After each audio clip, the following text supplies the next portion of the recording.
Saya ucapkan selamat pagi, selamat datang di Observatorium Bosca, Bapak Ibu dan teman-teman juga kakak adik sekalian. Perkenalkan, nama saya Ajeng, saya salah satu staf pengabdian masyarakat di Observatorium Bosca. Gitu.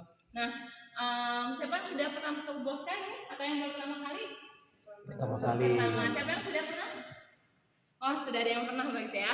Masalah. Jadi mungkin ada hal yang baru gitu ya untuk di hari ini, karena memang dahulu kan kita buka sebelum pandemi gitu ya. Jadi setelah pandemi baru di tahun 2023 ini, baru dari bulan Juni hingga bulan Desember ini kami buka kembali gitu ya, dengan persiapan yang lebih matang dan juga program yang lebih berbeda.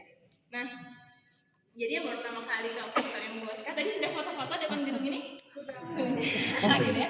Nah, jadi Observatorium Bosca itu ketika misalkan nge-google gitu ya, atau misalkan nyari Observatorium Bosca gitu ya, muncul adalah gedung ini gitu ya.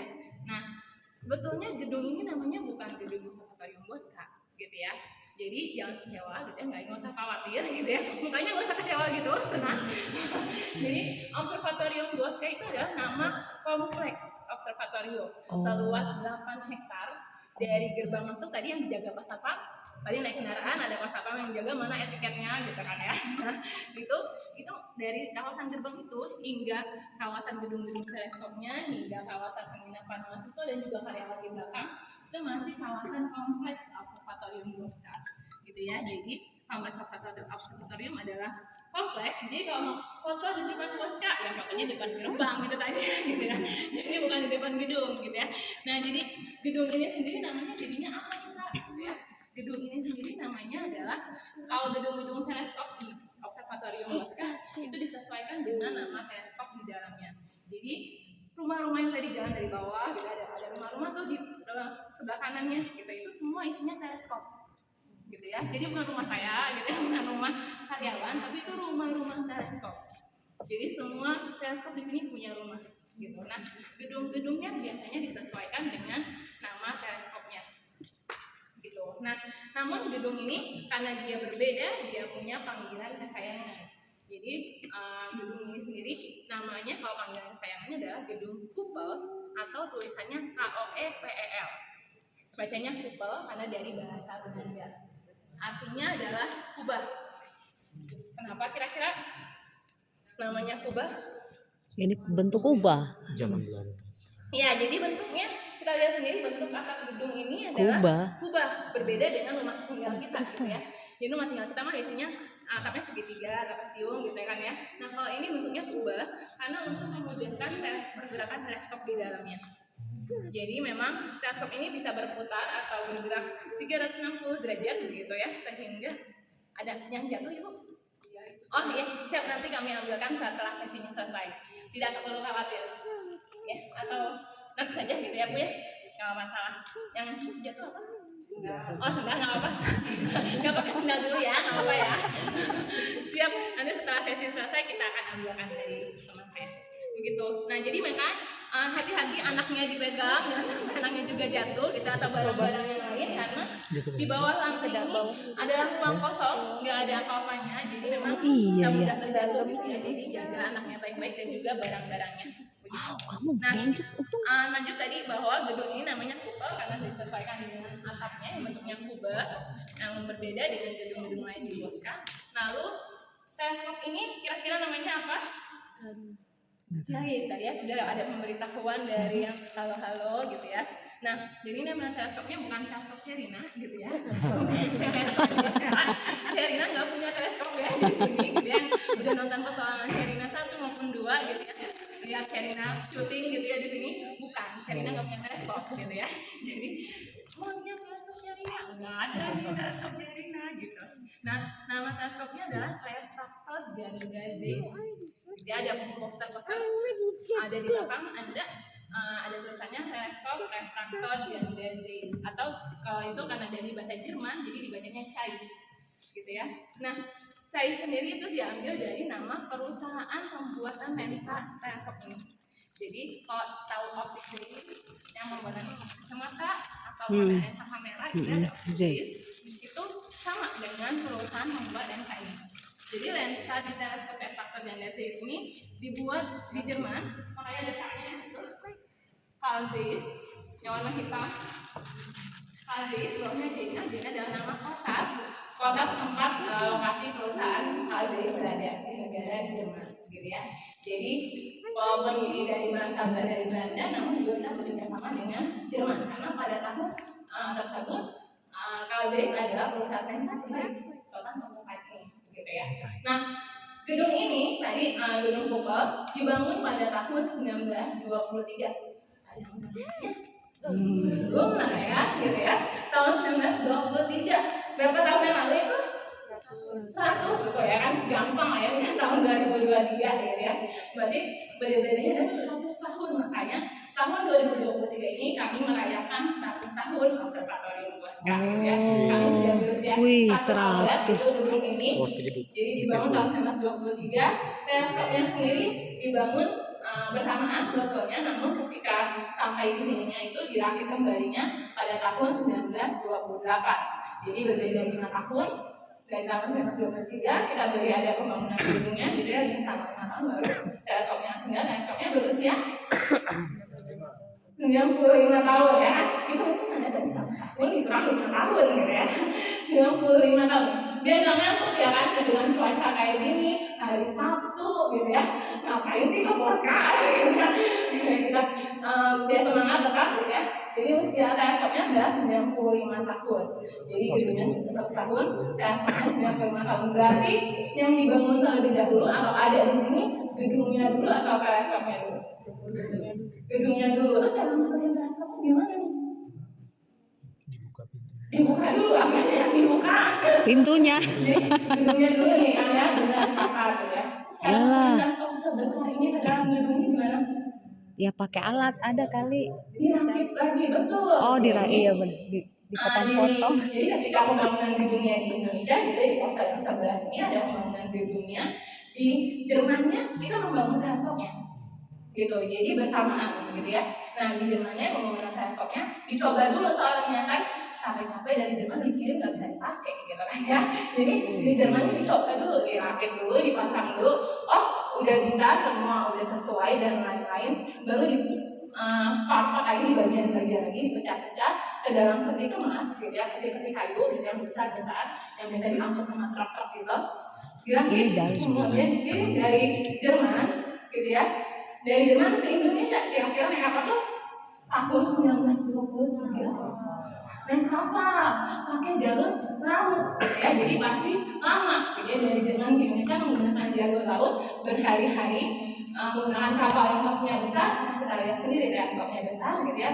Pasti partnya juga banyak, gitu ya. Melalui jalur laut sampai ke Batavia atau Jakarta. Di pelabuhan terbesar saat itu di Batavia, di Bandung tidak ada ya pelabuhan, gitu ya. Jadi dari Jakarta menggunakan kereta api ke Bandung, gitu ya. Dari Jakarta naik bus dong. menggunakan kereta api ke Bandung, dijadikan bekerja sama dengan perusahaan kereta api Belanda pada saat itu. Kemudian dari Bandung ke Lembangnya naik apa kira-kira? Dari Bandung ke Lembang gitu. Mobil. Pakai bus dong. Iya ya. Angkot aja nih, nggak bisa angkot stasiun Lembang, angkot stasiun Lembang. Kayak apa kuda? Mobil. Nah jadi ada yang namanya kendaraan Jenny. Apa tuh? Kan? Jadi tulisannya Jenny ya. Jadi misalkan nanti bisa dicari di handphonenya gitu ya, di googling gitu ya. Kendaraan Jenny pada saat itu juga kendaraan mobil-mobil yang besar, ban-ban yang besar gitu ya, untuk menarik peti-peti kemas yang isinya rakitan dari teleskop ini, gitu ya. Jadi itu gedungnya dulu, baru teleskopnya dimasukin, kemudian dirakit di dalam, gitu ya. Nah selanjutnya tadi nama gedungnya apa? Gedungnya? Kupel. Namanya? Kupel ya kan, tulisannya KOPL yang artinya Kubah. Nah teleskopnya tadi namanya? Zeiss. Betul, wah mantap. Nah jadi, tapi kan ada banyak ya tadi refraktor ganda gitu ya. Dia menggunakan lensa, makanya namanya refraktor, karena lensanya ada 2 di depan sana dan juga di belakang sini, begitu ya. Yang fungsinya meneruskan cahaya. Jadi kan teleskop itu mengambil cahaya diteruskan ke dalam sini, makanya namanya refraktor. Kalau gantinya, apa biasanya cermin. Jadi ya namanya reflektor, jadi berbeda gitu. Nah gandanya karena ada 2 tabung di dalam 1 tabung besar. Jadi dalam satu tabung gas ini ada 2 tabung teleskop, gitu ya. Bukan ada satu aja nih, tapi ada 2 tabung teleskop yang berarti ada 2 lensa, gitu ya, di dalam satu tabung teleskop yang fungsinya berbeda jelas, gitu ya. Makanya disebutnya ganda. Nah, jadi ada 1, ada 2. Di sini ada detektor yang berbeda untuk fungsinya berbeda-beda. Makanya disebut ganda. Nah, masing-masing diameter dari lensa ini 60 cm. Itu cukup besar, gitu ya, 60 cm, sehingga dalam satu tabung ini diperkirakan lebih dari 1,2 meter, gitu ya, sekitar 1,5 hingga 1,6 meter diameter tabung keseluruhannya. Begitu. Nah, panjang fokus itu apa? Panjang tabung dari ujung sebelah sini hingga ujung tabung di sebelah sana itu 11 meter. Yang artinya semakin panjang fokusnya, berarti dia semakin zoom, semakin pembesarannya semakin besar, gitu ya. Jadi misalkan saya pakai teleskop yang kecil, yang panjangnya kecil, itu saya bisa melihat dari mbak sebelah sini sampai ibu sebelah sini, gitu ya. Medan pandang saya semakin luas kalau dia kecil. Tapi kalau dia panjang, medan pandang saya semakin sempit. Saya hanya bisa melihat rambut mas ini aja, gitu ya. Jadi kalau misalnya kita ibarat melihat bulan, kita hanya bisa melihat satu kawah di bulan saja. Tidak bisa kita melihat seluruh permukaan bulan, gitu. Sehingga kita tidak bisa mengamati bulan keseluruhan menggunakan teleskop ini, gitu ya. Nah, cara tadi dia panjang fokusnya berapa? 11 diameternya 60 cm, betul. Nah, kemudian bagaimana cara menggerakkan teleskop ini, gitu ya? Gerak teleskop ini kira-kira berapa ya? Ada yang tahu? Tadi kan diameter 60 cm lensa, gitu. Lensa itu berat, jadi dia sekitar ratusan kilogram. Lensa di depan sana satu pintal, satu lensa. Berarti 2 lensa aja udah 200 kilogram ya di depan sana. Belum tabungnya terbuat dari besi baja sehingga dia cukup kuat, gitu ya. Makanya masih bisa bertahan hingga 95 pun. Nah, kira-kira berat teleskopnya berapa ya? Ada yang tahu? Adanya 200 kilo. Tebak-tebakan aja. 5 ton masih kurang, Pak. 5 ton kurang. Ribuan. 5 ton. 7,5 warnanya dikit banget, Bu. Nah, ini dikit lagi, sebentar lagi ya. 12 masih tak kurang. Oh, kebanyakan nih. 15 dikit lagi. 17. Nah, betul. Berapa? 17 ton. 1 ton berapa kilogram? 1000. Ya, jadi berat teleskopnya adalah 17.000 kilogram, gitu ya. Jadi, namun dengan berat seperti itu, walaupun saya yang kurus ini, gitu ya, saya masih bisa menggerakkan teleskop ini. Hanya dengan satu Saya magic. Kalau ototnya, gitu ya. Magic Saya dong. masih bisa menggerakkan teleskop ini. Jadi, ada bodyguard saya. Saya masih bisa menggerakkan teleskop ini hanya dengan satu tangan. Kenapa kira-kira? Magic. Ada penggeraknya, betul. Ada apa lagi kira-kira? Kenapa dia ada penggeraknya? Nah, kenapa dia bisa ada penggeraknya? Makanya tadi kenapa dia bisa bergerak dengan mudah walaupun 17.000 kilogram? Ada yang tahu? Ada yang melihat di sini ada sesuatu gitu? Ada rodanya apa? Ada rel, karena memang nggak ada gunanya, kita pakai tenaga manusia, pakai tenaga manusia nih. Nah, jadi dia ada pipa tabungan abu-abu di sini yang menopang teleskop ini. Dia berada dalam keadaan balance, setimbang, gitu ya. Dari utara selatan, timur barat atau atas bawah kiri kanannya dia dalam keadaan yang setimbang, gitu ya. Jadi kalau makanya kalau misalnya seperti jungkir-jungkir ada satu penopang ini, tapi dia bisa bergerak. Hanya dalam ketika ini dia bisa bergerak kan, karena berada dalam keadaan yang setimbang. Begitu juga teleskop ini. Teleskop ini berada dalam keadaan setimbang sehingga hanya dalam gaya yang sedikit dia sudah bisa bergerak, maupun ya tetap bisa juga gitu ya. Jadi saya nggak pernah gym, cukup dengan sini aja udah bisa ya saya berotot gitu. Nah, jadi tadi berat teleskopnya 17 ton ya, nggak tahu ya. Jadi kalau yang ini 7 kilogram nih Mbak gitu ya, itu hanya tutupnya saja. Tutupnya aja tuh 7 kilogram. kilogram gitu ya, bukan berat teleskop ini. Nah, kemudian cara pengamatan menggunakan teleskop ini bagaimana nih? Tadi udah tahu gitu ya, panjang, diameter, dan juga beratnya. Nah, kalau mengamalkan menggunakan teleskop ini dikhususkan dari karena dia zoom yang sangat besar, dia hanya dikhususkan untuk mengamalkan bintang ganda. Ada yang tahu bintang ganda itu apa? Ya ada Gandanya ada. gandanya udah ganda.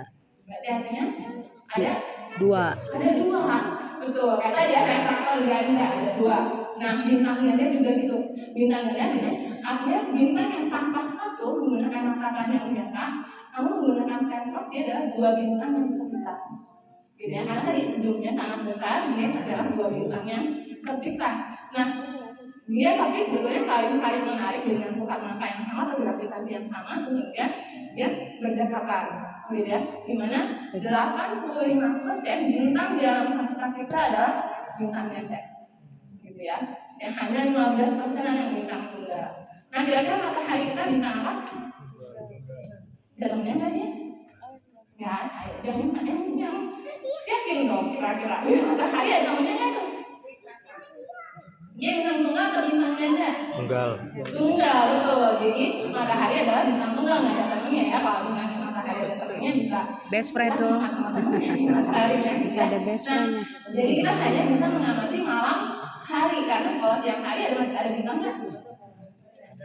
Siang hari ada bintang. Ada apa namanya? Matahari, gitu ya. Jadi siang hari ada bintang, matahari adalah bintang. Namun malam hari kita menggunakan bintang yang lain, gitu ya. Dan pengamatan malam, kalau malam berarti semua harus gelap, gitu ya. Semua lampu di ruangan ini saya redupkan, saya matikan. Bahkan lampu-lampu di kawasan observatorium Bosca pun juga akan dimatikan seperti itu ya. Jadi tidak ada cahaya lain yang akan masuk ke dalam teleskop ini kecuali dari cahaya bintang. Karena kalau nanti ada cahaya lampu tetangga, cahaya yang lain itu kita tidak tahu gitu kan. Apakah itu cahaya bintang yang sesungguhnya? Nah, bintang-bintang itu juga sama seperti alamat kita di Bandung, di Jogja gitu ada. Alamatnya kan ada. Jalan ini, RT ini, kabupaten, bla bla bla gitu ya. Nah, itu ada koordinatnya, ada bintang dan bujurnya. Misalkan 30,20 bintang bujur gitu kan. Bintang juga seperti itu. Karena diamati dari zaman dahulu gitu ya. Jadi orang-orang pada zaman dahulu sudah menemukan bintang-bintang. Saya yang di masa sekarang sudah menikmatinya aja gitu ya. Jadi memang astronomi itu ilmunya berkepanjangan. Kalau misalkan ditanya apa sih manfaat ilmu astronomi? Ngapain enggaknya punya astronomi gitu ya? Nggak ada tuh manfaatnya untuk saya sekarang itu untuk masa depan dan jangka panjang begitu. Nah, tadi misalnya kita udah tahu koordinat bintangnya gitu dengan menggunakan peta langit seperti ini. Jadi pada zaman dahulu orang misalkan mikroskop gitu kan ya, ada amuba gitu, sambil digambar amubanya gitu di mana letaknya. Nah pada zaman dahulu bintang juga seperti ini. Jadi ketika dimotret atau bagaimana ketika diamati kemudian digambar gitu ya. Koordinatnya seperti ini, ada bintang bujurnya. Iya betul. Jadi bintang bentuknya apa? Bintang bentuknya segiri mata nih. Bentuknya segiri mata gitu. Benar. Jadi bintang sebetulnya gambarnya bukan segini ya, tapi dia bulat-bulat seperti ini. Tuh. Nah, yang hitamnya besar, Iya. adalah jarak Your mess, Jadi kalau hitamnya nggak hitam banget, berarti dia redup. Kalau yang hitamnya lebih besar, dia lebih terang, gitu ya. Yang belakang dia bisa lihat juga seperti ini. Jadi ini udah dari tahun 1850, gitu ya. Bayangkan saya juga belum lahir, ya kan? Ratusan tahun yang lalu. Jadi seperti ini. Jadi bisa dilihat yang hitamnya lebih hitam, dia lebih terang. Gitu, yang hitamnya lebih kecil, pasti dia lebih redup bintangnya. Nah, dari peta bintang seperti ini baru kita bisa tahu koordinat bintangnya. Namun saat ini sudah digitalisasi juga menjadi katalog digital gitu ya. Namun ini tetap dijaga menjadi barang peninggalan juga gitu. Nah, jadi ketika kita udah tahu koordinat bintangnya di bintang bujur berapa, kita arahkan teleskopnya. Kita mengamati tanggal hari ini 25 November jam 8 malam. mau mengamati bintang di rasi Taurus kayak tadi gitu ya misalkan. Nah di sini ada lingkaran-lingkaran hitam yang Bapak Ibu bisa lihat. Di sebelah sini ada angka 0, 10, 20, 30. Di sebelah sana juga ada gitu ya 1, 2, 3. Itu adalah menunjukkan koordinat bintang yang perlu diharapkan oleh teleskopnya gitu. Jadi tadi saya kata benernya 30,2 misalkan. Kita himpitkan tuh ada garis himpitannya gitu ya. Itu ada 8 garis himpitan. 30,2. Kita arahkan teleskopnya dengan gerak manual ya. Tenaga nasi menggerak 17 ton misalkan. Nah, teleskop ini itu juga bisa bergerak mengambil dan juga kanan kiri, tapi tidak mungkin terbalik gitu ya. Jadi itu sangat berbahaya bagi teleskopnya. Nah, kalau kita mengamati jam-jam malam berarti bintang-bintangnya mungkin masih rendah gitu ya. Dimana bintang masih rendah berarti teleskopnya harus lebih tinggi. Kalau kita arahkan mengamatinya di sana gitu ya. Belum makan ya, lumayan ya.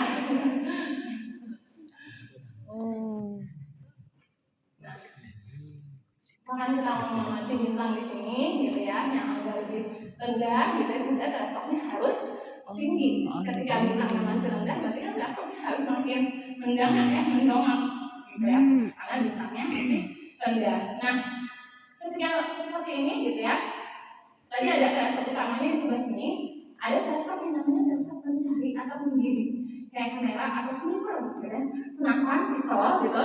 Ada yang buat ngitiknya dulu gitu kan, baru kita bisa lihat itu tuh betul target kita gitu ya. Nah seperti itu juga teleskop harus tahu bintangnya tadi sama titik-titik semua gitu ya. Ya ini bintang yang saya cari atau bukan gitu.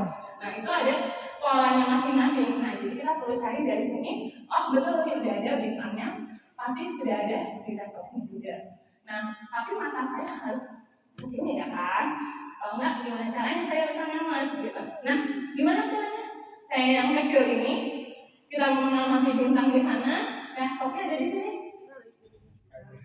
Ditarik. Nah, kalau ditarik nanti bintangnya berubah. Naik kursi kali ya? Bintang wujudnya sudah disamakan ya. Tadi 30,2. Kalau ininya ditarik, jadi beda bintangnya. Pakai kursi. Tangga kali. Ya, kalau pakai kursi sangat berbahaya. Saya bilang gelap. Saya sendirian, punya teman. Tangga. Pakai kursi dan saya jatuh, nggak ada yang tahu gitu ya. Betul, ada yang tahu tadi apa? Tangga. Lantainya naik. Naik. Lantainya kan berat banget pasti ya. Orang teleskopnya aja 17 kok. Gimana lantai ini bisa naik? Percaya lantainya bisa naik? Bisa lah. Percaya. Ini bilang lantainya bisa naik, saya yang bilang ya. Mulainya lantainya bisa naik, percaya? Di Dufan aja bisa ya? Betul, lantainya bisa naik. Bisa. Bohong ya. Berarti lantai ini bisa naik nih. Betul? Bisa. Kalau percaya mah ya udah berarti nggak perlu dicoba. Perlu. Kan kalau kita udah percaya sepenuhnya kayaknya harusnya saya percaya sama dia gitu. Salah lagi deh. Percaya. Nggak percaya. Coba buktinya. Lantai ini dia dengan diameter yang cukup besar, dengan berat yang sangat berat juga, dari besi baja juga gitu ya, dari semuanya hanya ditopang oleh 3 pasang rantai. Jadi kalau bisa lihat ini ada rantai-rantai. Oh iya betul. Itu buat menopang rantai ini. Lantai ini bukan ditopang oleh pilar-pilar seperti ini, tapi hanya oleh rantai. Makanya ada berat maksimum lantai ini gitu ya. Makanya hanya saya yang bisa berdiri di sini karena ada berat maksimum yang bisa ditopang oleh lantai ini. Mau dicoba? Ada syaratnya. Jadi jangan. Ibu adik-adik boleh mundur 1 langkah ke belakang. Nggak boleh, harus mundur. Mundur 1 langkah ke belakang. Tidak ada yang berpegangan pada pagar. Dijaga barang dan anaknya gitu ya. Jangan sampai terjatuh. Mau diangkat. Saya coba sekarang. Kita hitung sama-sama.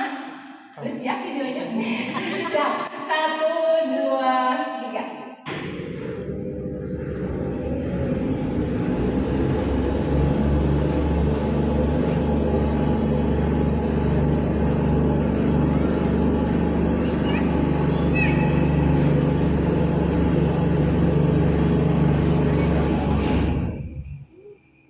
Bisa dilihat di contoh aja gitu ya, bahwa tidak ada barang apapun yang menopang lantai ini dan sangat kosong di bawah gitu ya, tidak perlu dilihat, tidak ada harta karunnya gitu ya, nggak perlu penasaran. Nah sekarang saya sudah bisa mengamat dengan baik gitu ya menggunakan teleskop ini. Saya turunin dulu karena saya kayak orang konser di atas. Masih mundur ya, masih mundur, jangan ada yang berpegangan pada pagar. Saya turunkan dulu lantainya. Kayak di 1, Dufan ya. 2, 3. Kayak di depan wahana baling-baling.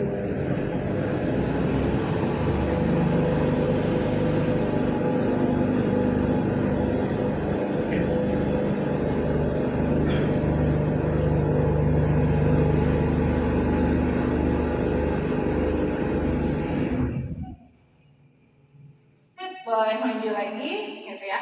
Nah, jadi lantai ini bisa naik dan turun, bisa turun hingga lantai merah yang Bapak Ibu injak dan bisa naik hingga batas merah di sana. Gitu ya. Nah, kalau lantai ini naik hingga batas merah itu gimana caranya nih teleskopnya gitu ya kan? Berarti teleskopnya bagaimana? Akan datar, teleskopnya akan tidur. Makanya di situ ada bacanya posisi tidur teleskop. Gitu ya, ada posisi tidur teleskop dengan deklinasinya berapa gitu, dengan koordinat. Jadi teleskopnya akan benar-benar datar seperti tidur gitu. Dan misalkan kita mau melakukan maintenance atau perawatan teleskop pun juga seperti itu. Teleskopnya dibuat tidur kalau enggak, gimana caranya kita bersihin lensanya nih gitu ya. Gimana cara membersihkan lensa dengan tidur itu. Jadinya teleskopnya dibuat tidur, teknisinya masuk ke dalam tabung untuk membersihkan lensa di tengah maupun di depan situ. Gitu ya. Jadi di observatorium biasanya ada astronom, tapi juga ada teknisi dan lain-lainnya gitu yang menopang semua perjalanan teleskop ini gitu ya. Nah jadi tadi lantainya bisa naik dan turun. Saya kira-kira tadi sudah bisa gitu ya membidik atau mencari bintangnya. Kira-kira bintangnya sudah kelihatan belum? Belum. Kenapa? Kira-kira betul belum kelihatan. Kubahnya. Betul. Kubahnya belum. Siang hari. Kubahnya belum kebuka itu. Kira-kira juga kenapa ya bintangnya belum kelihatan? Kubahnya itu. Kubahnya belum dibuka ya kan? Kubahnya belum dibuka nih gimana caranya? Nah, Ayo buka. kubah ini hanya walaupun dia bentuknya lingkaran gitu ya, di bawahnya ada rel-rel. Bisa dilihat di bagian antara gedung dengan kubah itu ada rel-relnya, jadi sehingga gedung dan kubah hanya disambung oleh rel tersebut. Tidak ada semennya dan lain-lain gitu ya. Dan di bawah rel itu ada bola-bola besi yang menggerakkan rel tersebut. Sehingga kira-kira kubahnya bisa apa? Bisa berputar, gitu ya. Karena apa kubahnya mesti berputar? Karena kalau tadi misalkan kita mau mengamati bintang di sebelah sini, gitu ya. Nah, yang bisa terbuka itu hanya yang celah hitam ini aja. Seluas 3 meter, 1,5 meter ke kanan dan 1,5 meter ke kiri. Dia nggak bisa buka seluruhnya. Berat atap ini 50 ton. Kalau hujan, saya harus menutup atap itu seluas itu gimana caranya gitu ya. Satu berubah nah jadinya hanya seluas 3 meter ini saja yang terbuka sehingga celahnya yang diputar. Kalau kita mengamati di sana diputar ke sana, kalau kita mengamati di sini diputar gitu. Dan teknologi tersebut sudah dari tahun 1923. Pada tahun 1923 orang sudah sepintar itu untuk memikirkan bahwa bagaimana cara menggunakan gedung ini, gitu ya. Nah, kira-kira kita mau memutar kubahnya, jadi kubahnya mesti taruh dulu di depan tabung teleskopnya, gitu ya. Nanti sama-sama bilang sudah stop, gitu ya. Biar saya bisa tahu ada sudah sampai di depan tabung atau belum. Kita sama-sama gerakan kubahnya. Siap? Saya hitung 1, 2, 3. Apanya?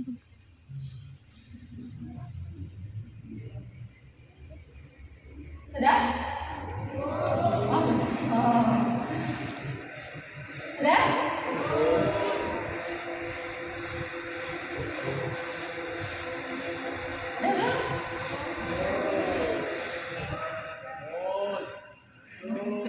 Udah ya? Nah, berarti kira-kira sudah kan gitu. Nah, kemudian tadi saya menggerakkan lantai menggunakan remote di situ karena ada rantai yang menopang gitu ya. Kemudian menggerakkan kubah juga pakai rel, pakai remote. Lalu buka kubah pakai apa? Kenwood enggak, tapi itu ya pakai asisten. Jadi alhamdulillah saya punya asisten, jadi pakai penanya nasi juga ya. Jadi harus naik ke lantai 2, dibuka dulu kuncinya. Nah kemudian di ini siap-siap yang Indonesia Raya. Jadi harus menggunakan tali tambang seperti menimba pada sumur. Kita siap ya membuka alatnya. Open. It just like the wind. Hah? Ya, terima kasih Mas Satrio yang sudah berusaha membuka kubah. Ya jadi gitu ya. Jadi di malam hari saya harus menggunakan teleskop, harus gerak-gerak ini dan juga membuka atap kubah. Begitulah pekerjaan astronom ya. Jadi tidak perlu gym, makanya pada saya seperti ini kurus saja karena berat gitu ya. Jadi jangan bayangkan astronom enak-enak gitu. Nah seperti itu, jadi sekarang bintangnya sudah terlihat belum? Belum, karena apa? Masih siang ya kan, jadi memang malam hari bintangnya belum perlu terlihat. Nah seperti itu. Nah jadi seperti tadi sudah diperagakan bagaimana cara penggunaan teleskop Zeiss untuk mengamati bintang. Nah saat ini karena tadi kalau saya adalah staf pengabdian masyarakat ya, walaupun juga saya ada lulusan astronomi gitu ya, dan juga bisa melakukan penelitian, namun pada hari istimewa ini saya juga mendatangkan astronom yang sesungguhnya gitu ya. Kalau saya nggak sesungguhnya ya. Jadi ada astronom yang sesungguhnya yang bisa menjadi tempat tanya jawab untuk Bapak Ibu dan juga teman-teman, juga adik-adik gitu ya. Jika nanti ada tanya tentang Big Bang, alam semesta, apa itu gitu ya kan, boleh ditanyakan ke astronom ahlinya. Silakan kita berikan tangan kepada Pak Dani. Nah, ini Pak Dani ada dari astronomi ITB. Silakan Pak Dani yang memperkenalkan diri. Ya, selamat siang semuanya. Assalamualaikum warahmatullahi wabarakatuh.